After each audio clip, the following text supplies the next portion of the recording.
Bonjour, donc je m'appelle Pio Lacoste, je suis architecte depuis 1975, je me suis associé à Marc Gauthier en 1990, nous sommes installés à La Brède, voilà, nous sommes spécialisés dans l'architecture bioclimatique, qui était le sujet de mon diplôme en 1974.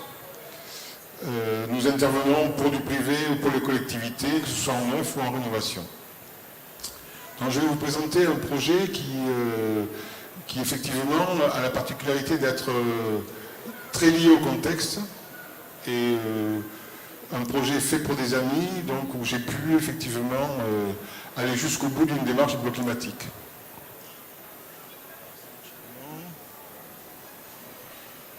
Non, c'est pas le bon sens. Voilà. Donc le terrain se situe à Créon, en périphérie de la Bastide. C'est un terrain qui est en drapeau, c'est-à-dire c'est un terrain qui est au bout d'un long chemin, qui est effectivement très isolé, très bien placé, mais qui est dominé au sud par la piste cyclable, à l'ouest et au nord par des voisins, et à l'est par le vendeur. Voilà. Donc, les amis pour qui j'ai fait ce projet habitaient un prieuré qu'ils ont vendu, un prieuré que nous avions rénové 10 ans auparavant. Donc, ce prieuré avait la particularité d'être un lieu fermé. Et dans ce projet, ils vont se trouver sur un terrain ouvert, vu par tout le monde. Donc, c'était un petit peu la gageure, était de leur retrouver une certaine intimité. Donc le terrain est dominé par la piste Roger Lapéby. Cette fois-ci, il n'y a aucun cycliste, mais il y a souvent beaucoup de monde.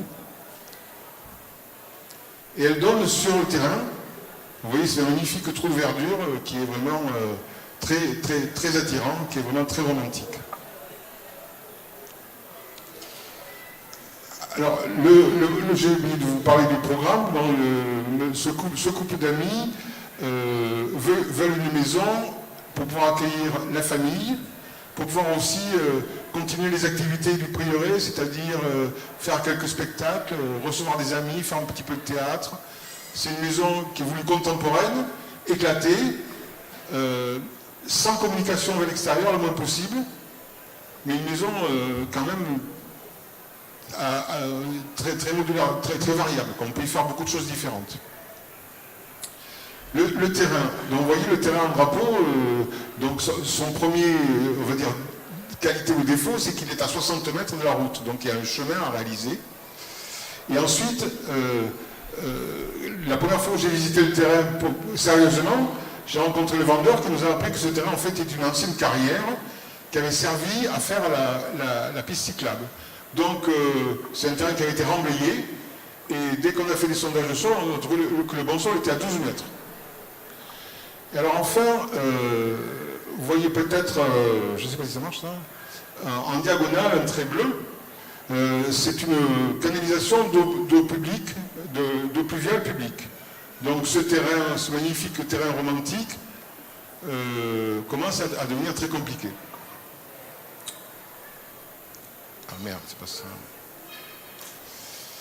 Donc la première idée qui vient, l'implantation de cette maison, forcément, elle va se situer au-delà de la canalisation d'eau pluviale, dans un angle. Et c'est une maison qui a recherché l'intimité, donc autour d'une cuisine, on va faire tourner les éléments de la maison pour créer un patio, pour créer de l'intimité. On s'aperçoit très vite, et d'autre part, on part tout de suite sur l'idée qu'il faut surrelever la maison pour ne plus être dominé par les voisins, par la piste cyclable. Donc c'est une maison qu'on va peut-être imaginer un peu sur pilotis. Cependant, l'organisation autour d'un patio entraîne un très grand périmètre de mur. Donc qui dit un grand périmètre de mur dit beaucoup de pertes thermiques et dit aussi beaucoup d'argent pour réaliser les murs. Donc cette option n'est pas la bonne. En fait, on recale un petit peu la maison et on l'ouvre au sud-est, en se débrouillant pour que et le voisin et le vendeur n'aient pas de vue directe dans la maison, et que par contre, dans la maison, on puisse avoir toujours le même point de vue sur les beaux arbres qui sont à l'angle du terrain. Donc on voit ici tout de suite une maison avec une cuisine marquée par un poêle qui est en rouge, qui est au centre d'une très grande pièce. Et cette cuisine se trouve donc entre une terrasse, une grande terrasse, une salle à manger, et entre un cellier et un poêle. En fait, la maison sur pilotis sera en bois. On va retrouver au rez-de-chaussée dans cette cuisine centrale de cette espèce de vie, et puis successivement une aile où il y a une bibliothèque, cellier, entrée, les chambres, les services. C'est une maison bioclimatique, tous les services seront plutôt au nord. Et à l'arrière, comme protection, on a un grand abri voiture qui va jouxter le voisin. Pour ne pas gêner ce voisin, les toitures seront douces, seront pas de toitures trop pentues, pour échapper à la vision du voisin. À partir de maintenant, je vous montre le projet sur les trois niveaux. Ici, c'est le rez-de-jardin, puisque en fait, Pierre a voulu aménager sous les pilotis un atelier.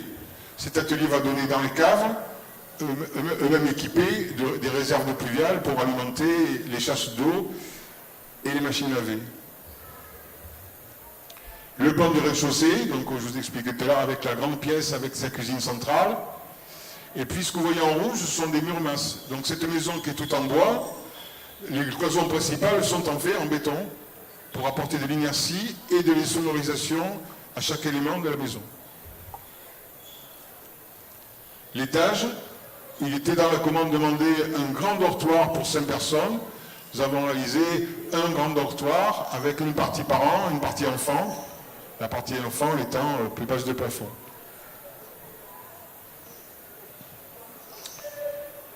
Les deux coupes qui montrent que cette maison éclatée est quand même assez compacte par le fait de la création de l'étage, donc ce qui va améliorer ses performances thermiques. Le chantier, je vous ai dit que le bon sol est à 12 mètres, mais il y a 22 pieux forés, micro-pieux forés, pour porter une maison en bois. Là aussi, c'est... La réglementation d'aujourd'hui oblige autant de sécurité. Dans cette maison en bois, on va s'établir sur un socle en béton et les colonnes en béton. Donc c'est la partie, entre guillemets, non biodégradable de la maison. Sur ces socles en béton, le charpentier a posé un soulivage qui a permis aux maçons de venir bâtir les murs masses dont je vous ai parlé tout à l'heure. Ici, le charpentier lève les murs et ça y est, la maison prend sa forme, prend ses volumes. Sur la piste cyclable, les cyclistes s'arrêtent. Voilà la maison qui a pris toute sa volumétrie, qui est clos et couvert, c'est-à-dire elle est couverte d'un acier anthracite. Les menuiseries aussi sont de métal anthracite. Et l'enveloppe est faite d'un panneau de fibres de bois paraffiné qui fait par pluie et en même temps qui amène de l'inertie à la maison. La maison va être chauffée par un plancher chauffant. On voit ici les réservations faites pour le meuble de cuisine. Donc là aussi on voit bien la centralité de cette maison qui est la cuisine. Donc, ici, en ART 2012, donc nous avons l'épreuve de l'étanchéité à l'air que systématiquement je fais passer au milieu du chantier pour pas avoir de surprise. Et donc la porte soufflante, et puis ici on voit les petits défauts d'étanchéité dans les freins de vapeur qui ne sont pas jointifs, qui seront amenés à être corrigés.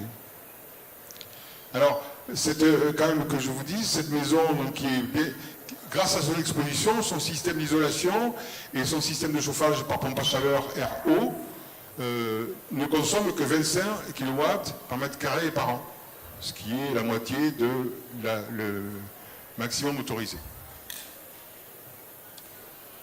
Donc en fait, c'est un millefeuille, que ce soit en mur et en plancher, c'est constitué d'une alternance de matériaux denses et isolants et de matériaux légers et isolants.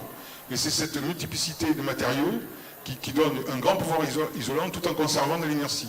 Donc c'est un petit peu ça l'enjeu de l'architecture bioclimatique, c'est d'arriver à faire des maisons sans climatisation, si possible sans variation de température importante, grâce à l'inertie tout en étant très isolante.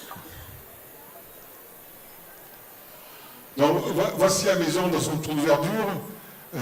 Donc tout à l'heure je vous ai dit qu'elle cherchait à s'isoler de tout le monde. Et donc pour ce faire, j'ai trouvé les moyens, ça a été d'imaginer un système de volets coulissants à base de claire-voie. Donc soit les volets sont pleins, soit ils sont au claire-voie, et en fonction soit de plein soleil, soit d'une recherche d'intimité, on peut manger dehors, être à l'abri des regards, on peut aussi prendre le soleil, on peut se reposer en fonction de ce système de volets. Donc, ces volets sont conçus sur un même système de bardage, donc tout est en Douglas, en pain Douglas, traité par autoclave au sel de cuivre pour pouvoir avoir une patine qui permet à cette volige de garder sa couleur très longtemps. La trame de la claire-voie est donnée par l'anthrax autorisé pour faire des garde-corps, c'est-à-dire 11 de vide, 18 de plein, et on trouve ce système métrique partout dans toute la maison.